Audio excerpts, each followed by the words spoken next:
Hi, how are you? I hope you're keeping well. Today, I wanted to create a bit of a beginner's guide to managing rosacea and redness. Recently, I've had lots of messages from people that have just found me. So hello, if that's you, and thank you for being here. And so essentially, I've done videos over the years of how to manage your symptoms, all these different things, but I was having a look and they're quite old.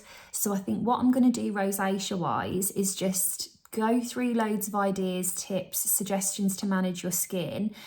Today's, as I say, is going to be completely for a beginner. If you are starting to think, I think there's something going on with my skin, if you've maybe just realised you've got rosacea, if it's a case of you don't know, but you've noticed a lot more redness in your skin, because in particular this time of year, people can find that. This video is going to be for you as an initial guide to reducing the appearance of that and getting your skin to feel a bit more comfortable. So before I go into any of it, why should you trust me? I am a beauty journalist. I was diagnosed with rosacea 6 years ago. So I like to share a bit of my own trial and error for sure. But crucially, something I would say about me is that I'm very lucky to speak to consultant dermatologists all the time in regard to redness and rosacea and all sorts of things. I'm actually making this video today alongside a feature I'm writing about teenage skincare. Obviously, that's such a big discussion at the moment.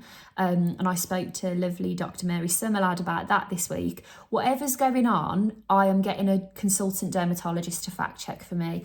And so what I like to do in these videos is essentially be the messenger and pass on what the expert has said to me. So I'm not just popping up and saying, oh, I've had this great idea, we should all try it. My approach is very much, okay, I've got this skin condition, 3 different, let's say, consultant dermatologists have told me that this particular step will help to make your skin feel better. Why don't we all try it together? Another thing I would point out while I'm kind of talking about my approach and my beliefs and things, there are all kinds of different routes that you could take in managing your skin. That's absolutely a personal choice. That's for you to decide what you feel comfortable with. My personal approach is science-led, evidence-backed. I like to know that a consultant dermatologist has approved it. There are lots of different ways that you could try, and one of the things I love about social media is I love seeing the comments underneath, and I feel like it's really helpful for if you want to talk to someone that's using the same thing as you, or maybe someone is using something that you're thinking of getting. Like, we can all really learn from each other. But sometimes, especially the last couple of years, I've noticed more and more just kind of a debate about you should be using natural ingredients. That's a very unregulated term. It doesn't actually mean anything, in all honesty. But if that's your kind of approach and vibe, good for you, that's great. This probably isn't the page for you. I'm probably not the person for you. I'm definitely like a science-led person. So let's say you have experienced redness or you've just been diagnosed with rosacea. Let's kind of start from the very beginning. What is rosacea?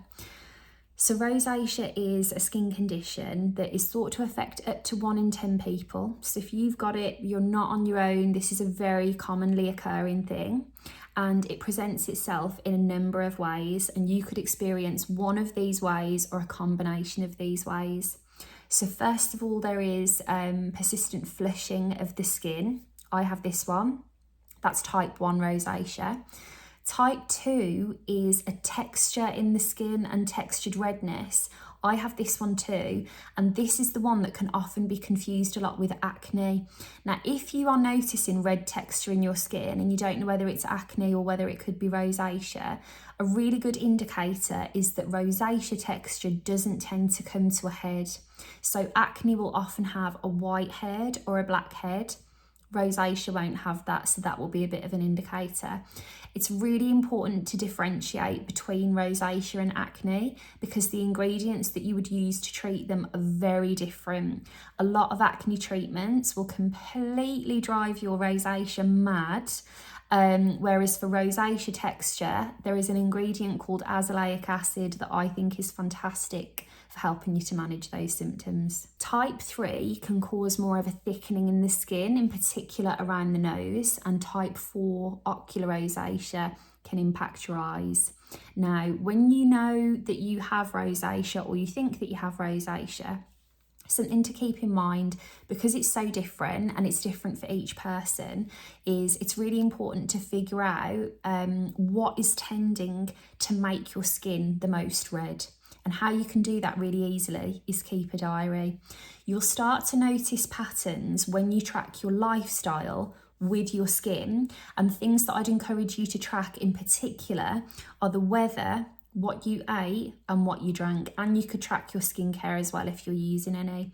So let's say, for example, lots of people find that spicy foods could trigger their rosacea, or hot drinks or alcoholic drinks, and it might be that one versus another has a different impact. So you'll often hear from people that maybe enjoy a glass of wine and that maybe white wine is worse for their skin than red, or vice versa. You will come to know these patterns when you monitor your lifestyle versus your skin. And then what you can do with that information is just be mindful of when you indulge in the things that seem to have the biggest impact on your skin. A really big thing that I want you to get from me is life is for living. Go and enjoy all of those things, like have all of those experiences, different things that you want, but just having the knowledge that it might not be the best thing for your skin enables you to plan when you're going to do that. If it's the night before your wedding, you're probably not going to have the glass of white wine that you've figured out makes your skin a bit more red. And you'd be amazed at how much you can manage your symptoms just by keeping track of that kind of thing. From here, the good news is you can keep your skin as comfortable as possible really, really easily, because some of the best skincare for rosacea is the most relatively affordable, is the simplest, and your routine can be the smallest. I always get asked about a recommended routine. The truth is, there are so many things I could tell you here. As a general rule, go for the French pharmacy brands. Roche Posay, you won't go wrong with. Avene, Vichy, CeraVe, Bioderma, people like this that have very hydrating, barrier repairing, comforting creams, moisturisers, cleansers. And all I would do, pardon me, is cleanse twice a day. My number one pick for you would be the Roche Posay Toleriane Dermocleanser. You feel like you're taking your makeup off with a moisturiser. I beg your pardon, even if you're not taking your makeup off, it's a brilliant cleanser for twice a day, because as I say, it has those barrier repair ingredients. It's a very hydrating step as well as a cleansing step. I would use a great moisturiser, the Vichy Mineral 89. I could recommend you a million moisturisers and loads of them are great. This is one of the best I've used in years and would be brilliant for twice a day. It's very gentle, it hydrates the skin, it keeps any redness comfortable. And then without fail, use an SPF every day. Now, the good news is the high street is home to some really good affordable SPFs that are very thin. Garnier, L'Oreal are going to be two of my favourite picks for this. Keep your routine simple, track your skin, figure out what's making it the most aggressive, eliminate those things, and from here, you've got a brilliant starting point to see where we need to go. I'm conscious I want to keep this video under 10 minutes because I want these to be kind of short and sweet. I'm going to make a series and go into more detail. And the next one is going to be about, once you've figured out you've got redness and implemented your initial steps to keep it as calm as possible, our next step is to have medical intervention from someone that can give you additional ingredients that will help to keep that redness as calm as possible. So stay tuned. In the meantime, if you've got any questions, please feel free to leave them below. I don't look at or read my DMs, but I always look at my comments, and I'll keep those in mind for the next video. And please don't worry, we are going to get your skin feeling as comfortable as it can and hopefully get you feeling really good. Thanks so much for watching, and I'll chat to you soon. I just realised at the very end that I had lipstick on my teeth pretty much the whole video. If we could collectively agree to just brush past that, that would be great.